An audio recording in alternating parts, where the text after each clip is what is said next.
Hi friends, and welcome back to my channel. I hope you have already subscribed to my channel. If you haven't, please subscribe. Today I want to talk about a poem that for many years now has been one of my favorite ones. And it's a poem that I'm sure many of you will know. It's called If by Rudyard Kipling. Kipling was, of course, born in Bombay. It was called Bombay at that time. And he was a Nobel Prize winner.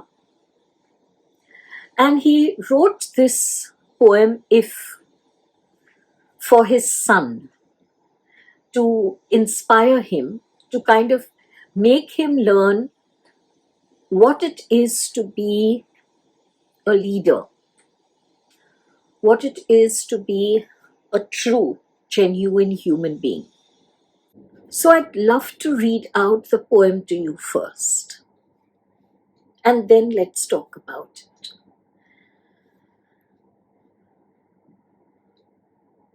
If you can keep your head when all about you are losing theirs and blaming it on you,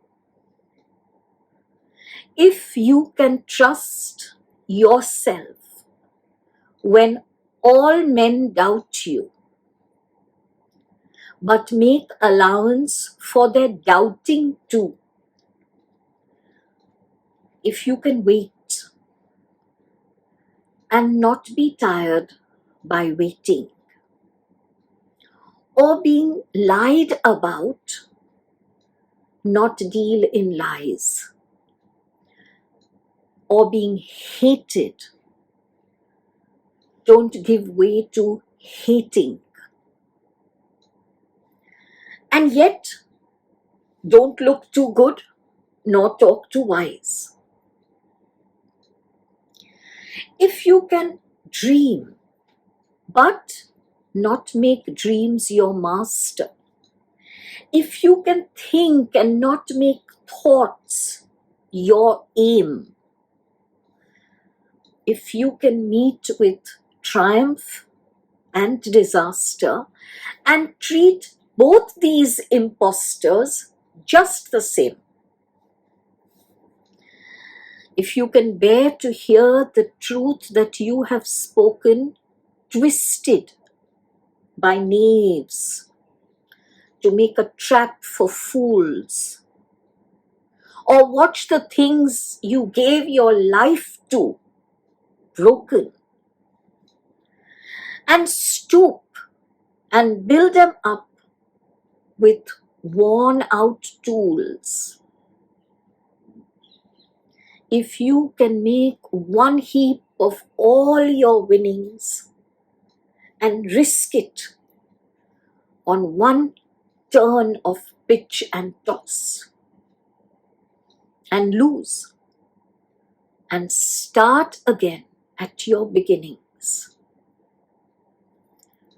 and never breathe a word about your loss,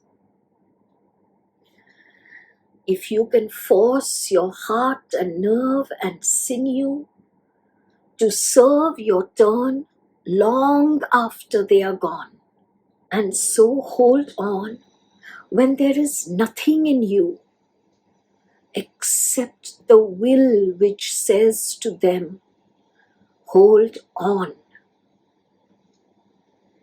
If you can walk with crowds and keep your virtue, or talk with kings, but not lose the common touch, if neither foes nor friends can hurt you, if all men count with you, but none too much, if you can fill the unforgiving minute with 60 seconds worth of distance run, Yours is the earth and everything in it. And what is more, you'll be a man, my son. Wasn't that beautiful? I got to thinking this morning, something made me think of if again. And I got to thinking, why have I not shared this with my friends on YouTube?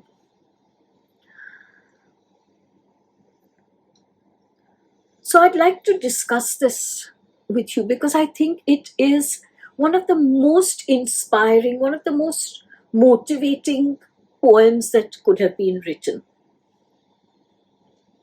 If you can keep your head when all about you are losing theirs and blaming it on you. When we meet with blame from an external source or sources, we tend to indulge in blame ourselves. Instead of that, if we can just take responsibility for our actions, and only our actions and no one else's, and not get flustered by all that negativity that is being thrown at us, but to kind of, if not physically, at least mentally and emotionally and energetically, cut ourselves from those sources of negativity. Remaining still, remaining in mindfulness of your responsibility.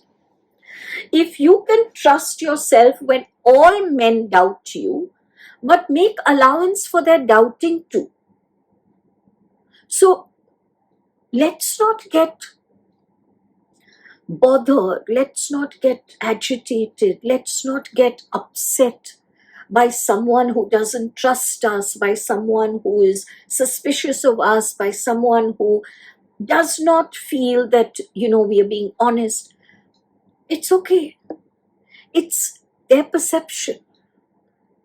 Don't allow their perceptions to make you second guess yourself, because then you're going to try and make choices that will please others. So let them doubt you and make allowance for their doubting. What does that mean? Just as you have your perceptions, everyone else has theirs. And their perceptions don't always have to match with yours. So that doesn't make you wrong. And it doesn't make them wrong. Understand that they come from their space like you come from your space. They come from their understanding like you come from your understanding. So make allowance for them. If you can wait and not be tired of waiting, which means don't lose patience, don't stop persevering. Not everything comes to you overnight. Some take a little bit of time to come to you. But if you just stop persevering, it won't come to you at all. So don't stop, just continue. Or being lied about, don't deal in lies. You and I have had this experience, and I'm sure of it. People have said things that they claim you have said, or they have claimed that you have done certain things. You are being lied about. But once again, you stand up tall. You don't need to let your spirit be sullied by their ego space. And don't allow your spirit to be sullied by your own ego space by lying about them. This tit for tat doesn't work. It just heaps up more and more karma onto your plate. Or being hated, don't give way to hating.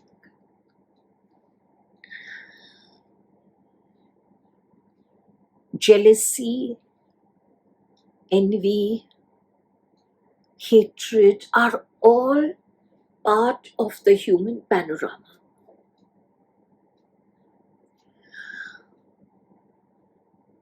Our choices are reliant upon that panorama. What from that panorama are we going to take? Again, is it going to be she hates me, so I hate her?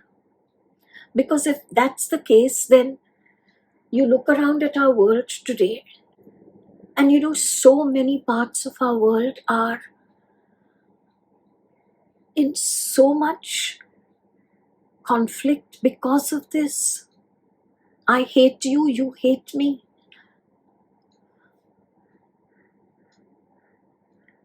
Those who hate you, speak no ill about them, move away from their realm. And if they continue to hate you, and if they continue to speak ill about you, and they continue to lie about you, they are heaping the karma. If you do the same, then you are heaping the karma for yourself. If you can dream and not make dreams your master, unless you have dreams, you will not be able to move forward in life. Because where are you going to move forward? You're going to stagnate. So our dreams are important, but you can't live in a world of your dreams. You can't have your dreams and your goals become so overpowering that you lose all sight and sound of other things that are also relevant in your life. So enjoy your dreams, fulfill your dreams, follow your dreams, but don't let them master your life.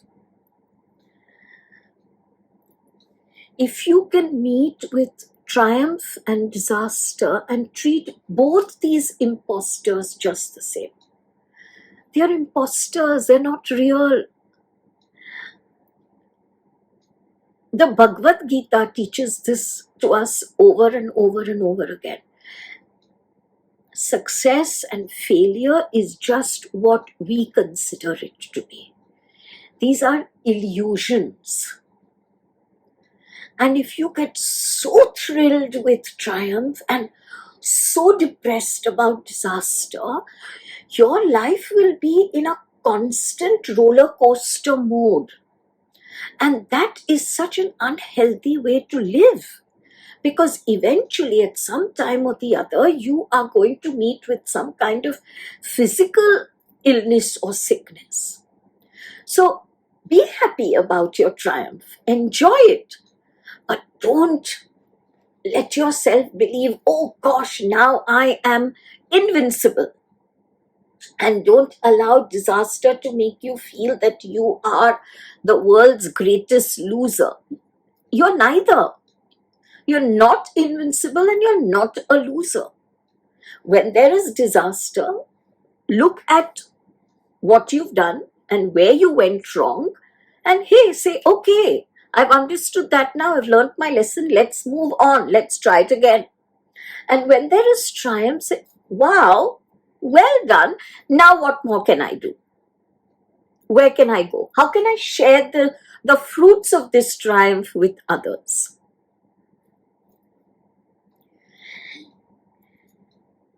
If you can watch the things you gave your life to broken and stoop and build them up again.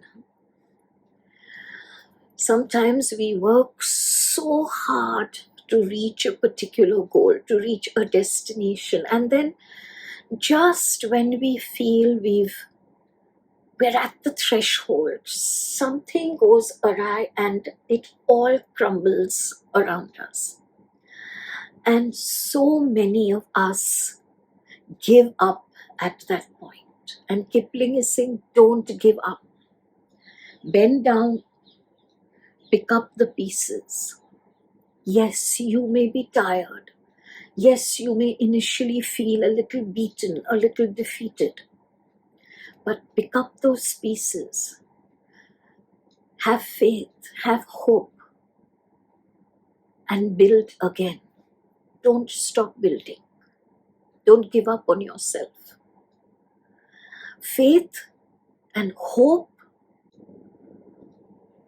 are your greatest treasures. They are more valuable to you than your most expensive possession. So don't give up faith and hope. Don't give up on yourself. Try again.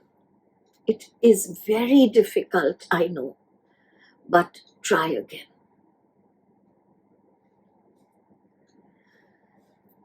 If you can make one heap of all your winnings and risk it and lose and start again. You know, I love one program on YouTube, and that is Shark Tank. And all its different versions, Shark Tank India, Shark Tank Australia, Dragon's Den. I love Shark Tank America, all of them. I absolutely love the spirit of the entrepreneurs. And so many times entrepreneurs have come and said, I started this 10 years ago and it really took off and it did well, and then something happened, like let's say COVID, and I lost it all. But here I am, and I've started this thing.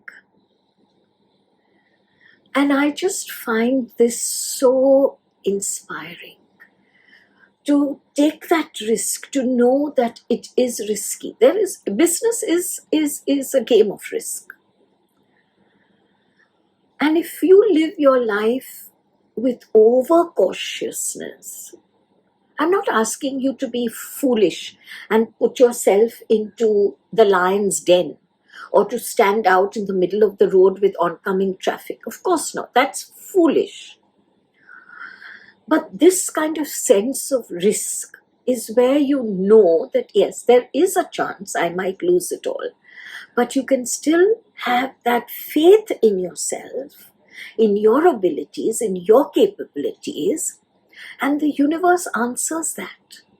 And even though you might lose it on one day, you pick it up and you say, never say die, and you start all over again.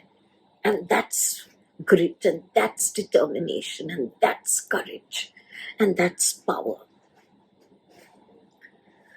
If you can force your heart and nerve and sinew to serve you long after they are gone, and only with your will, all of us shall experience age. And as our hair turns white, our bodies become weaker, our minds may become weaker. And what we could do 10 years ago, we can't do now. But there's one thing in us that does not weaken if we don't allow it to weaken, and that is our will. And what is will? Will is the strength of our spirit. Will is the strength of our soul. And your body might weaken, and your brain might weaken, and you might forget, and you might not be as sharp. But don't lose your will. Don't begin to feel that you are useless because you are old. Don't begin to lose hope because you might be disabled in some way, or because there is an illness or a disease. Your will is stronger, deeper, much larger than age, than sickness, than disability. Let your will always triumph. Again, don't give up on yourself. Don't ever give up on your life. Till that moment when the breath leaves your body as a natural course of events. Till that moment, do not give up on yourself and do not give up on your life. And if you can talk with crowds and keep your virtue and walk with kings, nor lose the common touch. Let our ego not make us vain or judgmental. To look at someone and say, oh, you don't belong to my social strata or to my culture or to my community. You have value systems that I abhor and detest. That's being judgmental. And when you have influential friends and very wealthy friends, you begin to bask in their glory and you become vain. And you begin to look down on others and begin to look up with great admiration at those who you believe are wow, because they have so much money, so much power, so much wealth. And both these ends heap more karma upon you. Both come from an absolutely false value system.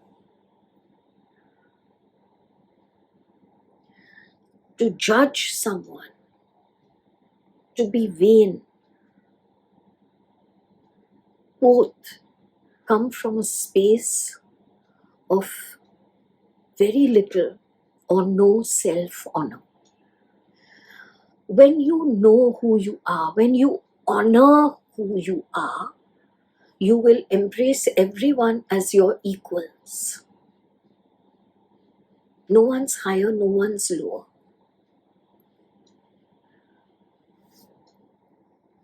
If all men count with you, but none too much. This is where Kipling is telling us, don't be dependent on anyone.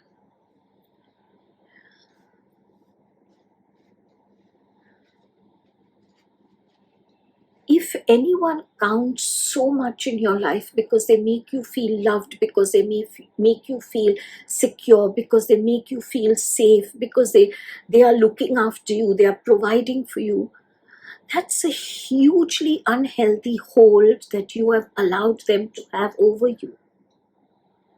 Be dependent upon yourself, and then you shall enjoy the people around you.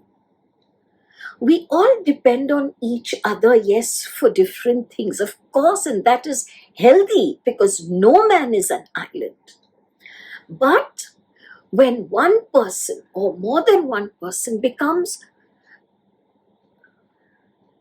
someone whom you are anchoring to, you've tied your lifeboat to that person, then that's very dangerous. Because if that person were to become absent in your life, you would crumble. So let's enjoy being healthily dependent on each other, giving to each other, receiving from each other, but not being unhealthily dependent upon one or more than one. If you can fill the unforgiving minute with 60 seconds worth of distance run. The unforgiving minute. Why is it unforgiving? Because time passes. Time is not going to stop for the most powerful man in the world. Time passes. But I truly, truly, truly live my life by this belief. Time is my creation. It passes, yes, but it is still my creation. I control it. I can fill that time with whatever I want. So many times my friends and clients and acquaintances ask me, how do you pack so much in a day? You see your clients, you cook, you bake, you create content, you go out and enjoy with friends, you have time for your family. How do you pack so much in a day? Answer is simple. I create time. So become aware that time passes, because that is a reality in our human world.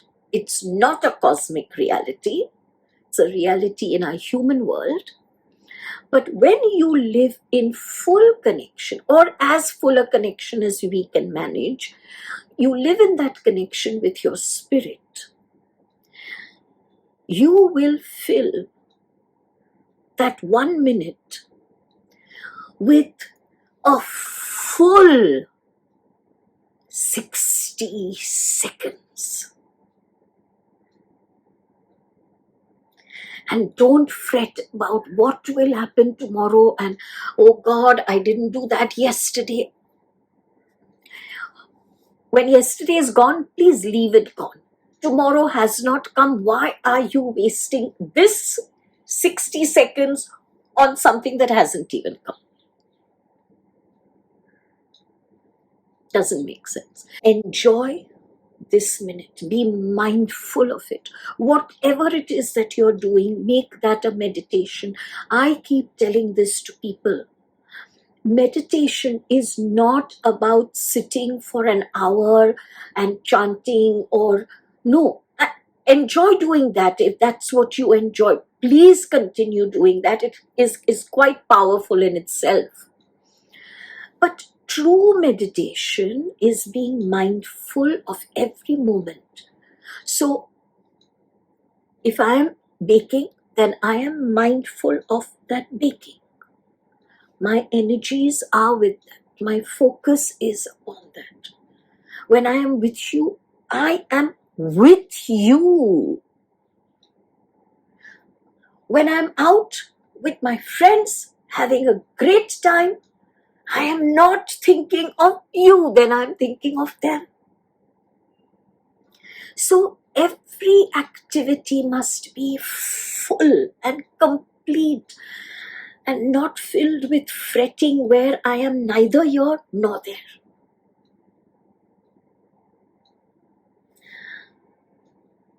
If you can live this way,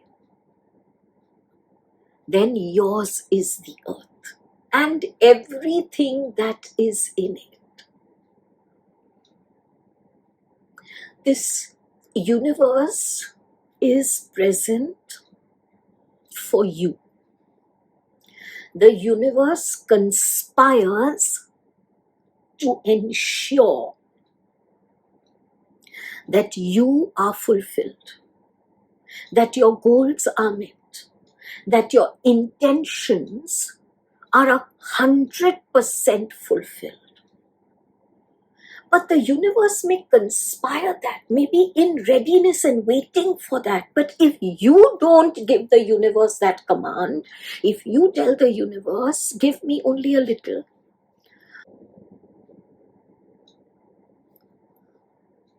my ego is greater than my spirit, then that is all that the universe can give you. If your focus is only on what is not, then those are the energies that shall come to you. So enjoy your life and enjoy this beautiful earth that is such a gift to you. And in turn, you be a gift for earth as well. Big, big hug. And thank you for listening to this wonderful poem. Thank you.